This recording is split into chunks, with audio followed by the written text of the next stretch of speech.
Well, we thought you guys might enjoy this. I certainly did not. Did. Yeah, I know you did. This is my Chicago Bears. Sorry. And it's one of the reasons I hate the effing Bears, because they find creative ways to lose games. Now, I'm going to ask Pete a question that I didn't pre-sell this to him or anything. Pete, what do your coaches always say on a Hail Mary pass? What is the one thing that they emphasize in practice and that they say before Jayden Daniels lines up? What do they say to the defense? Get deep fast, and knock the ball to the ground. Yep. And the third thing, never let a man behind you. Ever. I mean, you don't have 8 guys, or whatever, not 8, but yeah, 8 collectively, 4 offense, 4 defense. You don't have 8 guys on the 3-yard line and one guy standing in the end zone like this, just kind of waiting in case the ball bounces off of there. So I want you guys to watch this and see how badly that defensive back that you see at the bottom left of the screen, watch what this idiot's doing, taunting the fans in Washington. Go ahead, Jim. Look at that. The snap's already happened. His back is to play. Don't count your chicken. Oh, my goodness. How many white shirts were behind that guy? Zero. You never let the man get behind you. They're going to try to pop it up in the air. It is what a Hail Mary is all about. Doesn't matter if it's Doug Flutie, good friend of ours. Doesn't matter who is throwing that pass. You do not let the man get behind you. It's not the same as just running down the field and the kid's faster than you. They're running to a spot in the middle of the field. All of their receivers were in one spot, and you let one guy get behind you? Idiots. Absolute idiots. How do you really feel? Anyway, I'll say this. The Washington Commanders are now 6-2.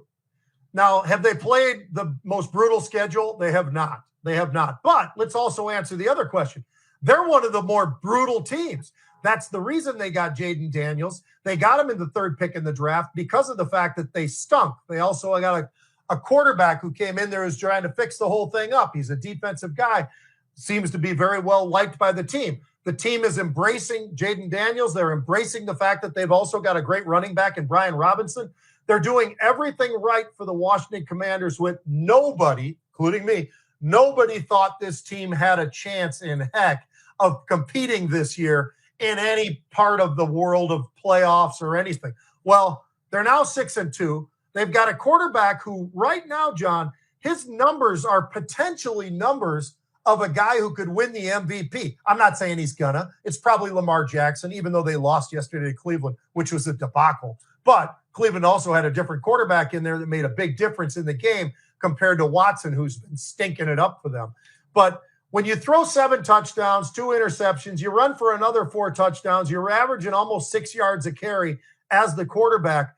I would say that you're doing everything. You're running, you're gunning, you're doing the whole thing. If nothing else, he's got to be the rookie of the year. There is no doubt about that. But he's even in competition for the MVP, especially if they can keep this up, John. There is only 2 teams in the NFL that have a better differential of points that they've scored versus points they've given up. Buffalo and Detroit. And then it's the Washington Commanders. So they're doing it on both sides of the ball. I think this makes for a very interesting thing. I got one last thing because you and I talked about this too, John.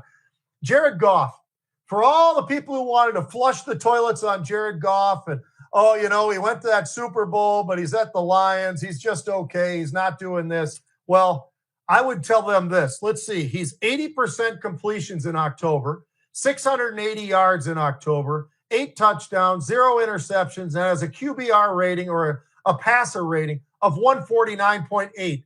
All of which is nothing anybody else has ever done in the month of October, by the way. So I would say that maybe Jared Goff is also in that MVP race, John, because He is doing it all, and it's all because he's got a great pair of running backs who make it easier for a quarterback to throw, which is why I'm so critical of all these teams that think that the receivers are the important ones. They're not. It's having a running game so your quarterback actually can fake the run and occasionally throw the ball, and when he does, people are wide open. But what do you think about the whole Jayden Daniels thing and 65 yards in the air that ball traveled, by the way, 65. Yeah. They also rushed three guys. Yeah. The Bears did everything wrong that they could possibly do wrong, Pete. You saw how many people they kept in, the Commanders, to block. They put out basically 4 receivers, 3 for sure. I think they had 4 out. And the one guy just kind of drifted behind the pile. I'll point out also that Caleb Williams, who got the number 1 pick, he's thrown for 9 touchdowns this year and 5 interceptions.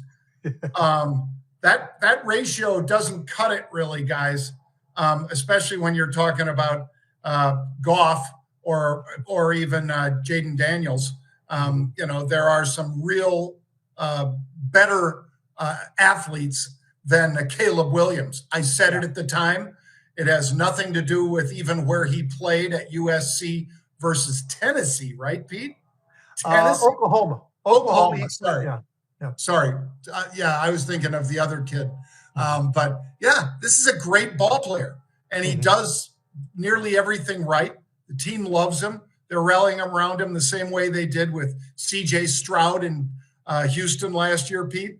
And C.J. Stroud was probably, that close to being a MVP last year, except that, Mahomes it's good. They're going to name it the Mahomes Award one of these days, just because he's pretty much always in the running for it. He is always in the running. And I'll tell you what, Lamar Jackson, you can never discount that guy. That guy is just a freak show athlete. And now with Derrick Henry, but they did get beat by Cleveland. Like I said, they changed quarterbacks too. And that was the big winner for them, was they actually had a quarterback who could throw the football. All right, how about a little college football, John? I know it's a lot of football, but we've got, the Dodgers are leading 2-0. Obviously, now we've got the next game in the series with the Yankees. It should be pretty interesting. But college football, I wanted to throw this out to you. At the beginning of the season, would you have ever guessed that the SEC would only have one team that is sitting in the top 5? That team this year is Georgia. So you've got one SEC team. You've got 3 Big Ten teams. You got one ACC team with Miami. Big Ten, you've got Oregon, you got Penn State, and you got Ohio State. How about this as well? The top 20, there are 7 teams that have undefeated seasons thus far. You've got the Big Ten. You've got Indiana, now 8-0. Indiana, yes, it's not basketball. This is football. Then you've got Oregon, you got Penn State. Miami and Pitt in the ACC. BYU and Iowa State in the Big 12. You know how many undefeateds you got in the SEC? 0. So it gives you a little bit of an idea. We've been talking about the parity in college football and how it's kind of getting there. The portal being a big factor. Obviously, NIL is another different kind of a factor. They've really got to figure that thing out soon, and they've got to figure out caps, and they've got to figure out all these different things.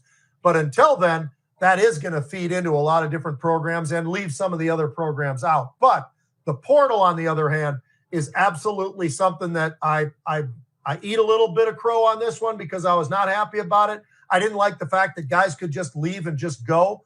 But I look at this right now, and I look at the Big Ten, and I look at Indiana.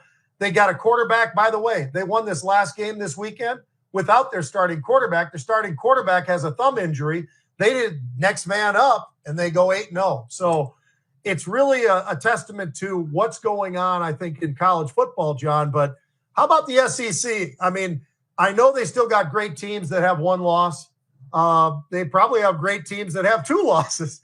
But at some point, it's kind of interesting to see how the Big Ten and the ACC and maybe the Big 12 have sort of stepped up to the plate. Yeah, it's very interesting to see because for a long time, I think, Pete, and it probably occurred because of your daughter who went to Nebraska, that you focused in on conferences other than the Pac-10 or Pac-12, Big Ten, and SEC, because there's a lot of really good football played outside of those three conferences. And as it seems now, some of those conferences aren't real happy when they go and play the Big Ten. So a lot of us had said that for a while, that if you tried to play a Big Ten team every week, it's going to wear you down. You're going to get injuries. And, they're a much more physical conference in general. Obviously, some teams are more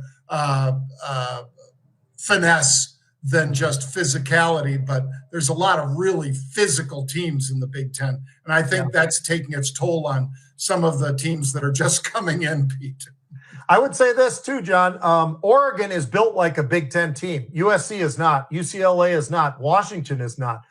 But you look at Oregon, they have a big physical offensive line. They've recruited all across the country and all the islands in a big way as well.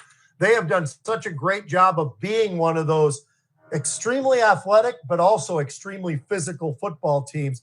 Got that great transfer quarterback over there as well. They've really got the pieces to be something really special this year in the Big Ten. They already are. I mean, they've whooped up on teams that everybody expected would be a lot better fight, and Oregon just keeps on going through them. But I think the pretty boys down in Southern Cal are the ones that are sort of seeing the other side of this whole thing going into the Big Ten. And I'm looking right at UCLA and USC when I say that. Yeah, I was going to say, it ain't just Uncle or whatever, University of Spoiled Children, USC.